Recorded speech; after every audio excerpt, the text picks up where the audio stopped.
Based on the allegations, Your Honor, the state would oppose the defendant's application. All right, is there a reason for the tears? Because what he's just saying is true. No. Now, I know people want to cry before the court because they want the court to be lenient, but let me just tell you, tears don't sway the court. I'm just here to listen to facts to see if you've done anything that would justify the court placing you on probation, okay?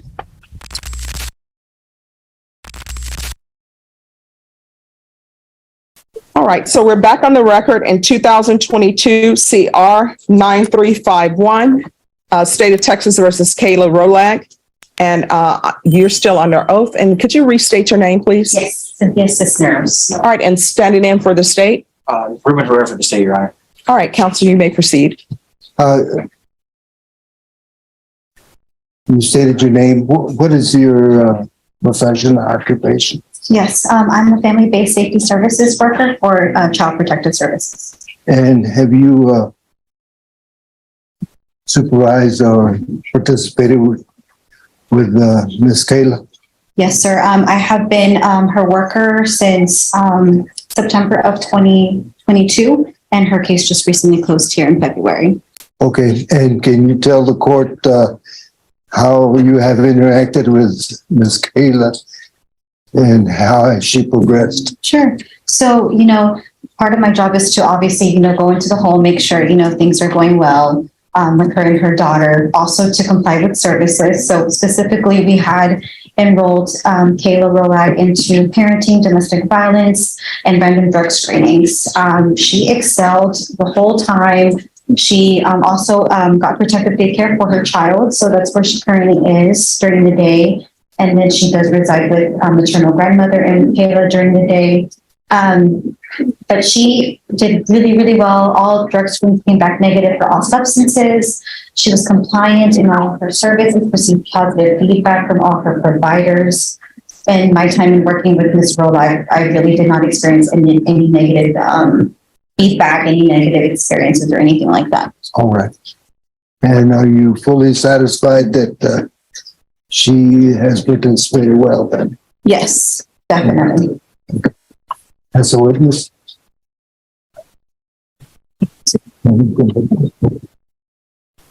Mrs. Neros, does the defendant have a support system in order to help her care for the victim in this case? Yes. And is she?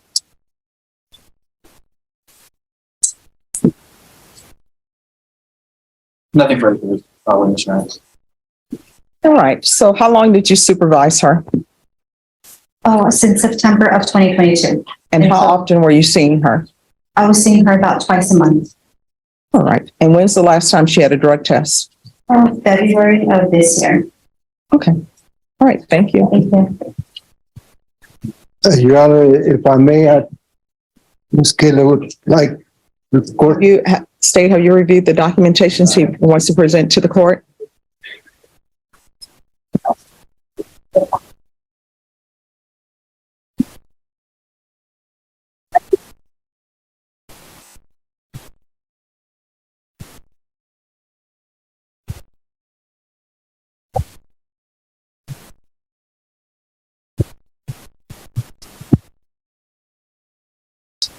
I have no objection to the presentation of state stock or the defense documents. Diaper? Yes.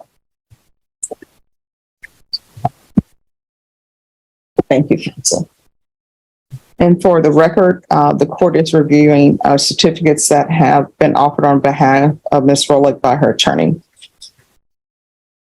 That the defendant seems to be taking some steps in All right, you all need to whisper in the box. taking responsibility for this matter. Based on the allegations, Your Honor, it shows a gross negligence and the lack of proper judgment.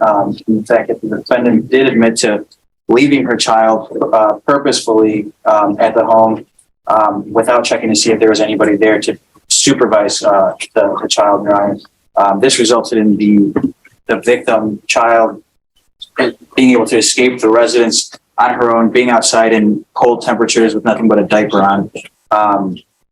Based on the allegations, Your Honor, the state would oppose the defendant's application.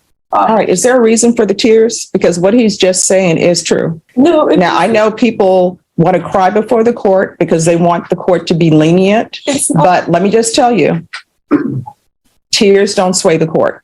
I'm just here to listen to facts to see if you've done anything that would justify the court placing you on probation. Okay? All right. So that's why you're asking for her to go to prison? Yes, Your Honor. All right. And have you, State, have you had a chance to review her certificates? I did, Your Honor. All right. If you're finding this story captivating, make sure to hit that like button and subscribe to our channel for more gripping true crime content. Your support means a lot. Thank you. All right. Defense? Yes, and, Your Honor, we're asking that the court consider supervision for her. This offense, first of all, the child just wandered away from, in contrast to what counsel says that the child escaped. So it wasn't a matter of escaping. She was just wandered off as children off too. My client had stated, she told the police that she thought that the adults were inside the home and that the child was being taken care of. And it was just a mistake on her part. And I would like for Ms. Rolak to address the court on this issue of abandoning the child. All right. Can you raise your right hand? Do you solemnly swear or affirm the testimony you give will be the truth and nothing but the truth, so help you God? All right. You can lower your hand, state your name for the record. Kayla Warlock. All right. Defense? And why do you, first of all, was this an honest mistake on your part in leaving the child? Yes, I would never want to leave my child on purpose. I take care of her every day. I'm the only person that she's been with every day of her life. I love her and I didn't mean to put her in any harm's way. All right. Somebody want to explain to me the crux of this entire situation is some kind of way, a 2-year-old in a diaper ended up wandering the streets in a diaper only in November, and it was cold. So, I mean, that's what we need to get to the point of, because in the PSI report, she's blaming the people who CPS has put in charge of helping her supervise the child. That's who she's blaming for her child being out and about, because in the PSI report, it states that guilt was minimized. And in the PSI report, she's stating she thought these other people who CPS put in charge of her child as the person to chaperone or supervise, she's blaming them, saying that they were supposed to be there. So somebody explain to me how a 2-year-old gets out of a apartment or residence that's supposedly locked or should have been locked. So she was naked, not wearing any clothes, because that's how we sleep. She still goes and runs around naked. We just got out of diapers, so she usually just wears a underwear. But that's why she was naked and not having any clothes. And I do not blame anyone else. This is my fault. I should have been the one to check if anyone was there. I was just saying that I had thought, because when I laid down my daughter, my mom and my uncle are still there. So that's the reason why I didn't check. But this is my fault. I am taking full responsibility. Okay, I hope everybody understands. I'm always curious. I have questions. It sounds odd to me, unless people are living in a mansion and you have the West Wing and the East Wing and people leave and people don't know it. So I'm just finding it, or I just have questions. How a child gets left, and I don't even understand how children get left in the car by themselves, but in a home, how does a child get left in a home by themselves if a parent is leaving and other people are there and other people see you leave? Nobody thinks, oh, we can't leave because there's a 2-year-old here. How does that work? So when I laid down my daughter, my mom and I both went into our rooms. That's why I thought that she was there. So I didn't hear no door open or close, and I hadn't come out of. So I I didn't see anybody. I figured my mom was still home because I didn't see anybody out there. So you don't see anybody and you just leave your daughter in a house and you haven't seen anyone. Just because I thought that my mom was in her room still. Defense, you may continue. I have no further questions, Your Honor. Any questions? Just briefly, Ms. Rolak, how far away is your mother's room from your room? It was like, down low. Did you knock at all to check if she was still there? I don't think so. Did you walk around the apartment to confirm that there was any adults present before you left the apartment? I just walked through the living room. Nothing further else. All right. Any other witness defense? No, Your Honor. All right. I want a UA today. Then I'll make my decision. All right. So, Ms. Abrams, if I could have a UA on Ms. Rolak, please. If you're still with us, make sure to like and subscribe to keep up with more shocking true crime stories. Your support helps us bring these stories to light. Don't miss out on what's next. All right. Could I see the parties on Rolak? On the other side. Closer to the door. The exit. All right, we're back on the record in 2022 CR 9351, State of Texas versus Kayla Rolak. Court is here. Counsel.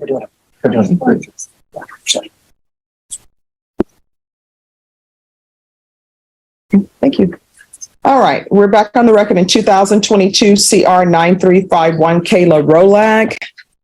And the court asked the defendant to do a UA. And I'm very happy to say that the UA was negative. All right, is there anything else from either side with regards to argument?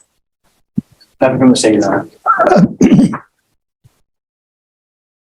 Anything else from the defense? Well, no, I have a request, but What is your request? she's been on the monitor for 5 months. We're asking if it can be removed. Oh, she's going to remain on the monitor. All right. So, Ms. Rolak, I wanted to tell you, and this is why I always keep an open mind on everything. Just reading your history and looking at everything, someone would suggest that you should go to prison. But, you know, I always tell people whether you think a judge is going to do something or not. And I would always tell my clients, hey, you know what? We have to give the judge something to suggest you're not going to prison. So don't come in and throw yourself on the mercy of the court and you have done nothing. You understand?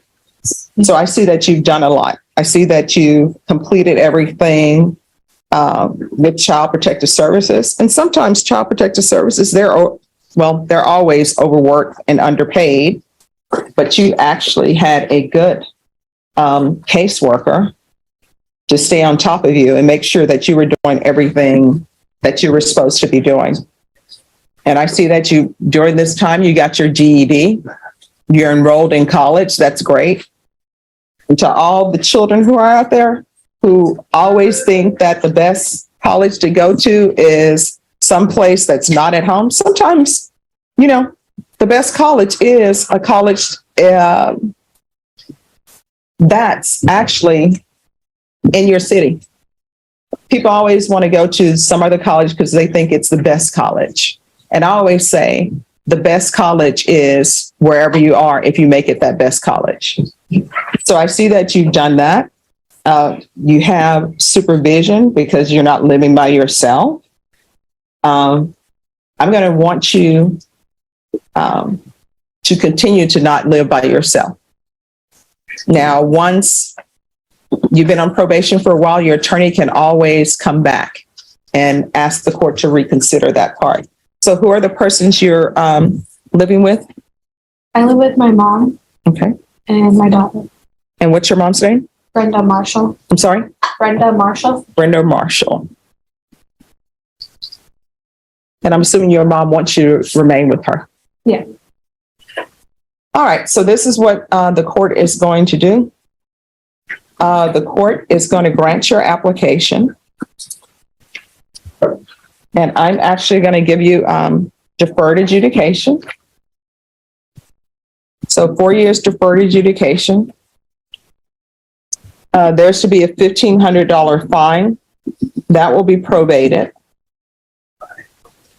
Taking consideration, County Court Cause number 688-620, 691-438, Night Mag number 675530, proof of employment within 30 days. And in this court, if you're on probation here, I don't allow you to be a home health care provider. So there's to be no employment as a home health care provider with minors. 250 hours community service restitution. Those hours will be waived if you provide proof of enrollment in college, which you have. You need to provide that proof to probation today. And for the court to give you credit for that, you need to take at least 9 hours a semester.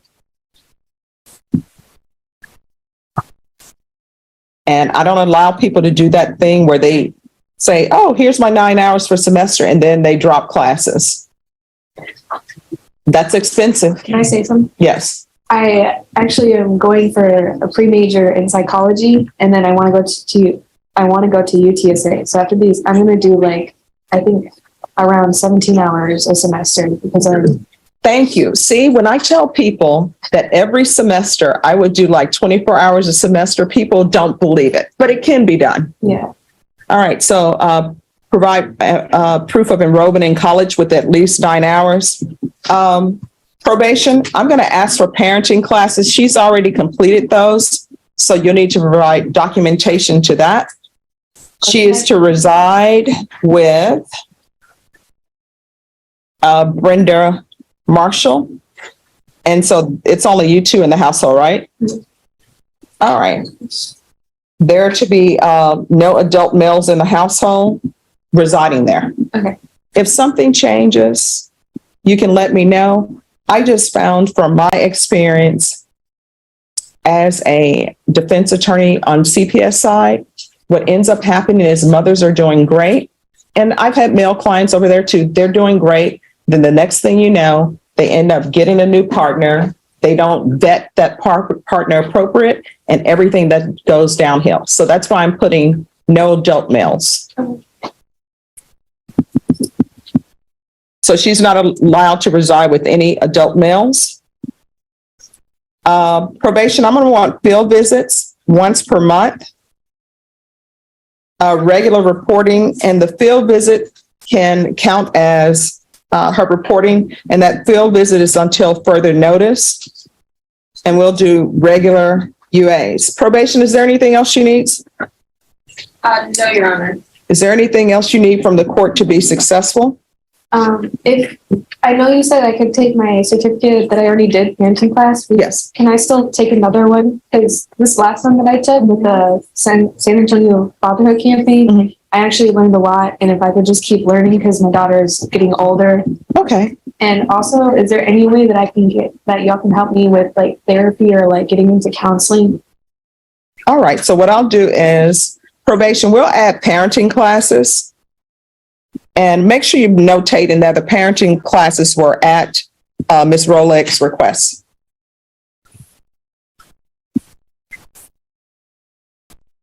And also, do we need a mental health caseload or mental health evaluation probation? We'll do a mental health evaluation for a referral just to sit on the. All right, we'll do a mental health evaluation for referral. I did do that, and she said that I didn't have any things, but I have a lot of anxiety, and I just deal with a lot of stress and stuff. So that's why I asked for the therapy or counseling. All right, they'll take care of it. They're going to make it happen. If it doesn't happen, let me know. Okay. I'm here. All right, I'm showing you what's entitled Trial Court Certification of Defendant's Rights to Appeal. Did you review that with your attorney? Did you understand it and did you sign it? Yes, ma'am.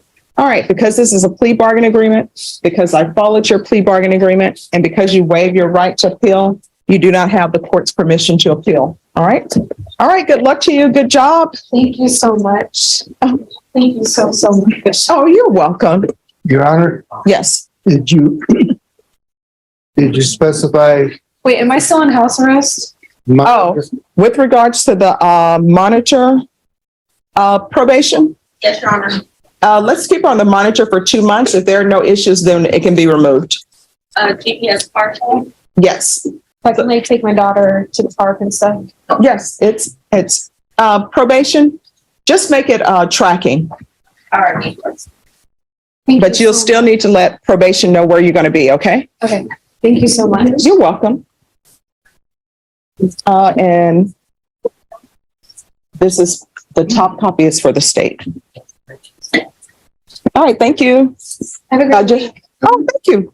Just she needs to remain in the courtroom so probation can go over conditions with her. As the case closed, Judge Boyd sent a quiet but powerful message. Second chances are rare and come with responsibility. This wasn't just about Kayla Rolick. It was a warning to every parent that vigilance matters, even when life feels overwhelming. Kayla was lucky this time, but not everyone gets that chance. In the end, the court chose hope over punishment, but whether that hope holds will depend entirely on Kayla. Let us know in the comments. Did the court make the right choice? Thank you for joining us in uncovering the chilling details of this case.